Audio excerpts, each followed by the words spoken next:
People often believe that being good is enough to succeed in life, that if you give selflessly, if you sacrifice for others, if you always put others first, the universe will reward you.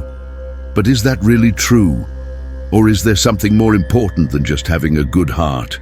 This brings us to the story of Michael, a man who had spent his whole life doing everything right. Or so he thought. He gave, he sacrificed, and he put others before himself. But in the end, what did he have to show for it? Nothing but pain, disappointment, and betrayal. Michael, I don't understand, Daniel.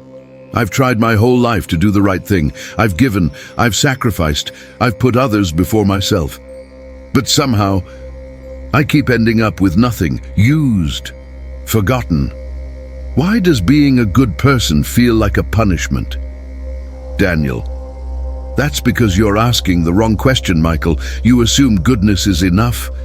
But tell me, do you think the world rewards kindness or does it reward wisdom? Michael, what's the difference? Isn't wisdom just another way of saying you're smart enough to be good?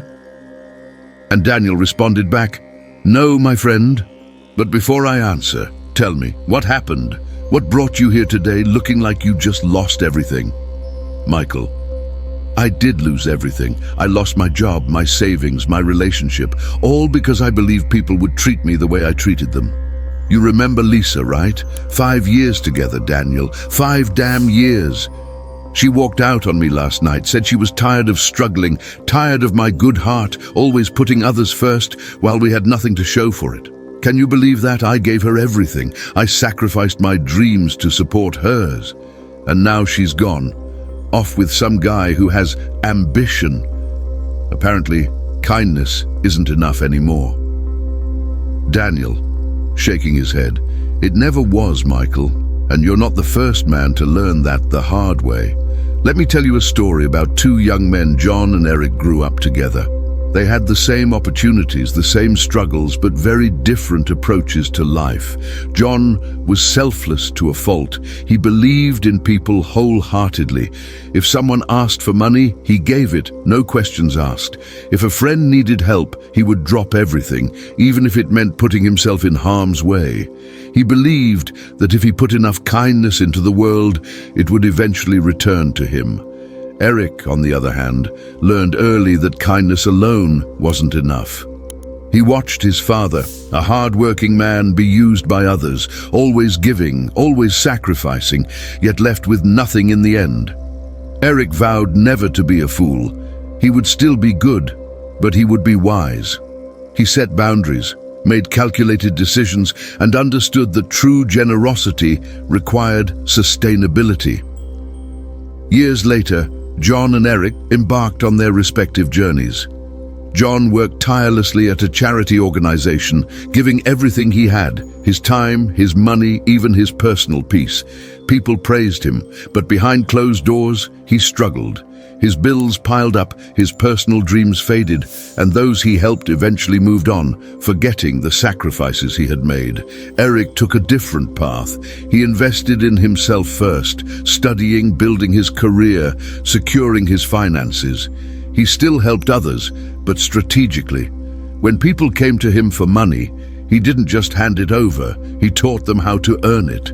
When friends needed his time, he ensured it wouldn't derail his own priorities. And because of that, he grew stronger, mentally, financially, and emotionally. Few years later, John found himself drained, his health deteriorating, his resources depleted. He couldn't understand how, after giving so much, he had so little left. Eric used his first-hand experience he learned from his father as a guide, combined with wisdom.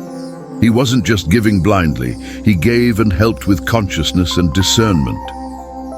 Michael, so you're saying being good isn't enough? I'm saying wisdom is what makes the difference. There's a thin line between being good and being foolish.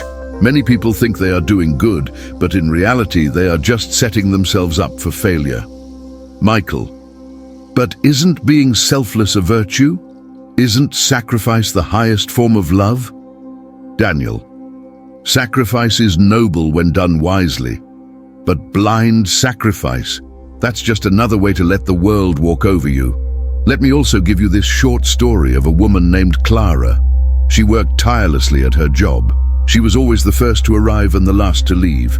She took on extra work, covered for colleagues, and never complained. She believed that hard work and selflessness would be rewarded.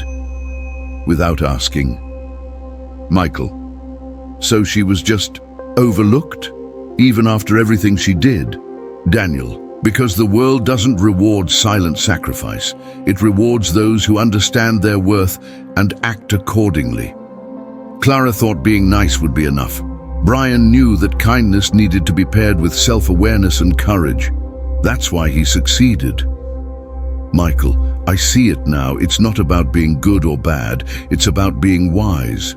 Exactly. The world doesn't reward blind kindness. It rewards wisdom. And those who understand that, they don't just survive, they thrive. Michael. So what's the lesson? Daniel. The lesson is simple. The world doesn't owe you kindness just because you give it. You have to be wise. You have to know when to give and when to hold back. Not every hand extended to you needs to be held. Some will only pull you down, and not every sacrifice you make will be rewarded.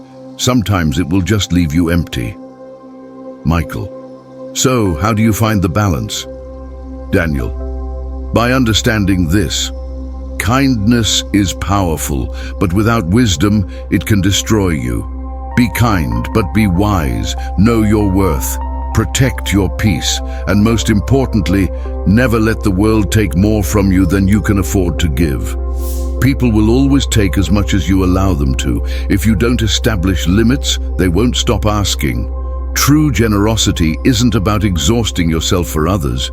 It's about making sure you have enough to give in the first place. The greatest impact you can have is when you are in a position of strength, not depletion. Think of it like a well. A well that is constantly giving water but never replenished will eventually run dry. But a well that is wisely maintained, protected and refilled will continue to nourish those who need it for years to come. That is how wisdom works. In life, people respect those who respect themselves. When you set boundaries, when you assert your worth, the right people will value you more, not less. And those who walk away because you said no, they were never truly with you to begin with. So Michael, don't stop being good, just start being wise. Help where you can, but never to your own detriment. Give, but never at the expense of your own well-being. Because kindness, when paired with wisdom, is the most powerful force of all. Kindness is a virtue.